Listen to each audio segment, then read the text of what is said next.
La journée a démarré sur les chapeaux de roue avec une conférence extrêmement intéressante sur l'évolution de l'économie du transport aérien avec des intervenants de qualité qui nous ont permis de poser un petit peu le cadre de ce que va être cette journée des états de l'air. Ce qu'on attend de cette journée, c'est de montrer un petit peu la force de notre réseau aussi, puisqu'ancien ENAC aussi et alumni, je suis assez fier de pouvoir participer à cette journée et apporter une petite contribution à propager un petit peu les efforts que font le transport aérien. Merci de nous accueillir, c'est un plaisir de pouvoir échanger avec tous les acteurs et avec le réseau ENAC Alumni. Je me sens heureux de pouvoir échanger avec tout le monde sur des sujets comme la décarbonation qui implique tous les acteurs et tous les corps de métier. On a commencé ce matin avec une table ronde, j'ai eu le plaisir d'en faire partie. Ce qui est très intéressant, c'est de pouvoir aussi avoir tous les métiers de l'aéronautique réunis et de pouvoir tous ensemble voir quelles sont les solutions que l'on peut apporter à notre industrie pour tous les enjeux qu'on a à faire face.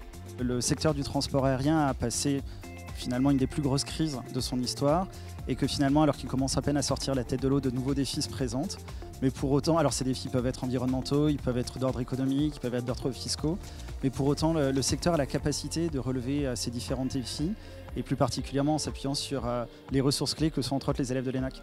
J'ai ressenti en fait une grande volonté de tous les acteurs de travailler ensemble à la transformation du secteur pour relever les défis et je trouvais ça extrêmement rassurant et enthousiasmant en fait d'une certaine façon de voir que de la construction aéronautique au transport aérien tout le monde prend conscience des enjeux, de leur importance, du rythme auquel il va falloir les traiter et finalement essaie de dépasser ses intérêts particuliers. Donc je trouve ça très intéressant et l'événement est très utile dans ce sens. Les échanges ont été très intéressants.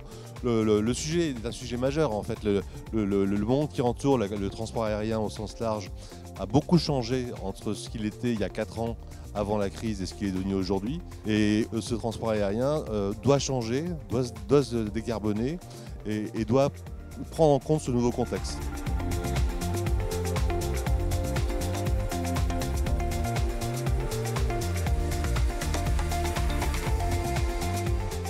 Je crois que c'est une bonne initiative parce que ça permet d'abord aux gens de se retrouver, de traiter des dossiers peut-être qu'ils ne connaissent pas ou sur lesquels ils veulent avoir de l'information supplémentaire. Je crois que c'est une bonne chose. C'était un peu la base de cet atelier, c'est de se dire, dans le fond, on est sur une activité d'assistance en escale qui est très peu connue, même dans le monde aérien. Ça a permis quand même de montrer les enjeux de l'activité, ce qu'est cette activité, et aussi de se projeter un petit peu vers l'avenir sur cette activité.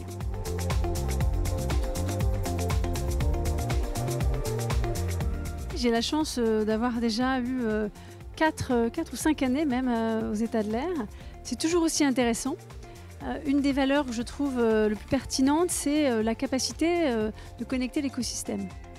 On a en fait pendant une journée la possibilité sur différents thèmes qui sont des thèmes stratégiques de l'aviation de connecter aussi bien des grands groupes, des startups, des PME, des institutionnels sur des thématiques extrêmement importantes qui portent l'avenir de l'aviation.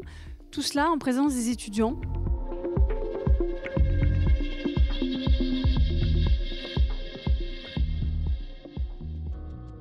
La table ronde, c'était sur l'IA appliquée à l'aviation, qui a énormément d'idées et d'expérimentation, et aussi beaucoup d'échanges possibles entre les différents domaines, des gens, des OEM, des compagnies aériennes, des fournisseurs de logiciels comme nous ou de l'ATM. L'IA, c'est certainement une des pistes aujourd'hui qui est très efficace pour finalement un coût assez faible. La table ronde très intéressante qui met en exergue vraiment les capacités, on va dire, disruptives de l'IA dans la filière aéronautique. On a parlé beaucoup de cas d'usage qui apportent énormément de valeur. Donc l'IA, c'est un peu un bateau et un avion que tout le monde doit prendre aujourd'hui pour le décollage de toute la filière, quoi. Une table ronde très instructive avec de nombreux panélistes de différents horizons. Une idée à retenir, c'est l'ouverture de tous les champs du possible. Aujourd'hui, grâce à l'IA, on peut accéder à de nouveaux modèles économiques qui n'étaient pas forcément rentables dans le passé et qui aujourd'hui deviennent accessibles grâce à l'IA.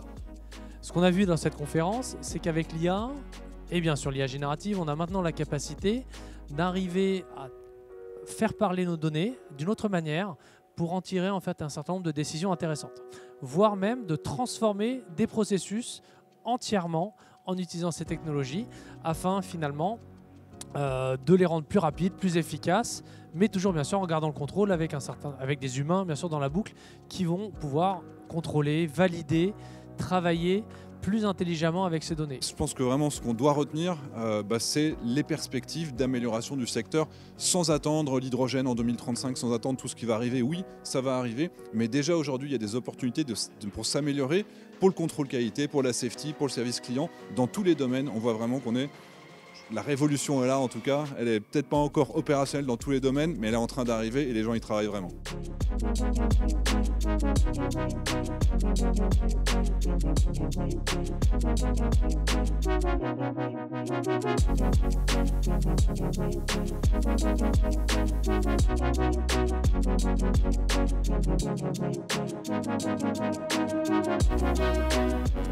Une fois encore, on est ravis d'être aux États de l'Air. C'est peut-être pour ça qu'on sponsorise l'événement depuis sa première édition et qu'on n'a pas arrêté depuis.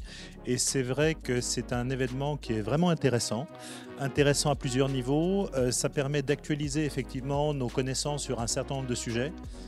Contrairement à ce qu'on pourrait croire, l'aérien, ça bouge beaucoup et ça permet de se tenir au courant. Et puis ça permet de revoir de vieux amis, de voir de nouvelles têtes. Donc effectivement, il n'y a que des avantages à être là finalement. L'industrie en ce moment, elle a besoin de beaucoup de communication entre toutes les parties prenantes pour arriver à anticiper les choses qui peuvent se présenter comme obstacles dans le futur. Donc ce type d'échange permet de nous arrêter et tous les acteurs regarder ensemble quel est l'écosystème où nous sommes et de façon régulière évaluer comment prendre de meilleures décisions ensemble.